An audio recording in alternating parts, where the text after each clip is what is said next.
आपने कई जगह ये टर्म सुनी होगी, एपीआई। एपीआई, इस चीज़ की एपीआई ये है और ये है, ठीक है। तो इसका क्या मतलब होता है, होती क्या है एपीआई? मेरे पास एप्लीकेशन प्रोग्रामिंग इंटरफेस होती है, ठीक है। Application programming interface, for suppose इसका एक एग्जांपल से समझते हैं अपन। ज़ोमैटो वाला है, ठीक है। तो उनको अपन अगर फ़ोन पे चेक कर रहे होते हैं तो फ़ोन के ऊपर अपन को कैसे पता चलता है कि भाई हाँ यहाँ पहुँचा ये ऑर्डर, अभी तो टाइम है, इतनी देर है, अभी तो मैप में से चला ही नहीं, ठीक है। तो वो चीज़ मुझे कैसे पता चलती है? मैप के थ्रू। अब ज़ोमैटो वालों को वो इन्फॉर्मेशन गूगल मैप की डायरेक्टली नहीं मिलती, ठीक है। क्योंकि अगर ये चीज़ काम डायरेक्टली होने लग जाएगा फिर तो काफ़ी सारी प्रॉब्लम्स होती हैं उसकी वजह से, कि इजीली डायरेक्ट आप मेन सर्वर से कनेक्ट कर रहे हो तो काफ़ी सारे कुछ इश्यूज हो सकते हैं। तो उसी चीज़ को एक तरीके से सेफ्टी पर्पस से तो वहाँ पे अपने पास एक एपीआई इंटरफेस के अंदर आ जाती है, ठीक है। एपीआई एक ऐसा इंटरफेस की तरह वर्क करती है जिसके अंदर जैसे ज़ोमैटो वालों को पहले परमिशन लेनी होती है, ठीक है। तो उसके परमिशन के लिए पहले उन्होंने एपीआई से रिक्वेस्ट करी, तो एपीआई के पास वो रिक्वेस्ट गई, फिर एपीआई ने एक इंटरफेस की तरह बीच में एक, हाँ इन दोनों के बीच में हूँ मैं, तो उसकी तरह एक इंटरफेस की तरह उसने काम किया। और फिर एपीआई ने मेरा वहाँ से गूगल मैप से परमिशन ली कि हाँ क्या मैं ये इन्फॉर्मेशन उसे दे दूँ, ठीक है। और उसके बाद अगर ये वहाँ से परमिशन अलाउ हो जाती है तो उसके बाद यहाँ पे मुझे वो चीज़ शो होती है। फॉर सपोज अगर मैं यूनिवर्सिटी के रिजल्ट्स चेक कर रही हूँ, ठीक है, तो वो चीज़ डायरेक्टली मेरे उसके सर्वर से लिंक नहीं होती, बीच में वहाँ पे एपीआई भी होती है, ठीक है।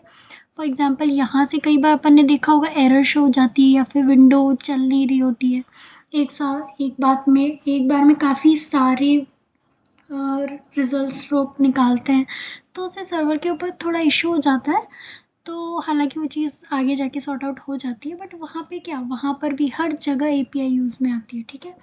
तो अब जैसे फॉर एग्जांपल अब एपीआई आ गई तो एपीआई के साथ एक और नई टर्म आती है, एपीआई की, ठीक है, जो कि सिक्योरिटी कोड होता है एक तरीके से। अब कई जगह ये सिक्योरिटी कोड पेड होता है, कई अनपेड होते हैं, ठीक है। सबसे पहले एपीआई की क्या ज़रूरत पड़ी, ठीक है। क्यों ज़रूरत पड़ी? क्योंकि देखो अब डायरेक्टली अगर मैं इससे ये चीज़ कनेक्ट हो रही है तो फिर ये थोड़ा सिक्योरिटी पर्पस से उस चीज़ को थोड़ा हार्म कर रही थी कि यार ऐसे तो मेरा डेटा कोई भी निकाल सकता है, मेरे को ये चीज़ चाहिए तो डायरेक्टली हाँ ठीक है और अलाउ कर दिया, चलो निकलो, और ये भी लिया और ये भी हो गया। लेकिन ऐसा नहीं होता है, वहाँ पे एपीआई की एज अ सिक्योरिटी पर्पस से यूज़ में ली जाती है, जिसके अंदर वो पहले सिक्योरिटी और सर्विसेज को प्रॉपरली अच्छे से चेकआउट होगी वो चीज़, और पूरा वो प्रॉपरली होगी, ठीक है।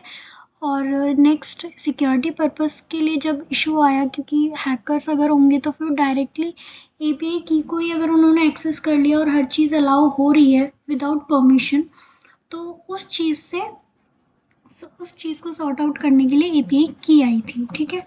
अब एपीआई की मॉनिटरिंग भी काफ़ी अच्छे से कर लेती है, क्यों? क्योंकि एक बार में सबसे पहले एक ही रिक्वेस्ट जाती है, ठीक है। एक ही रिक्वेस्ट जाएगी सर्वर पे और एक ही उसको रिक्वेस्ट को वापस वो कॉल बैक करके बता देगी कि हाँ ठीक है यू अलाउड, ओके। एक बार में मल्टीपल रिक्वेस्ट नहीं जाएंगी। और नेक्स्टली अगर वही हैकिंग वाली चीज़ आ गई कि अगर कोई भी हैकर वहाँ पे आएगा तो उसे इजीली वो अपना डेटा नहीं चुराने देगी, बेसिकली इतना इजीली नहीं निकल पाएगा। तो वहाँ पे ऑलरेडी एक ऐसी सिक्योरिटी की वहाँ पे रन हो रही है जिससे आपका जो कुछ भी चल रहा है वो हर चीज़ मॉनिटरिंग हो रही है कि उस चीज़ को चेकआउट किया जा रहा है। तो इतना इजीली नहीं होता किसी भी डेटा को फैच करना वहाँ से।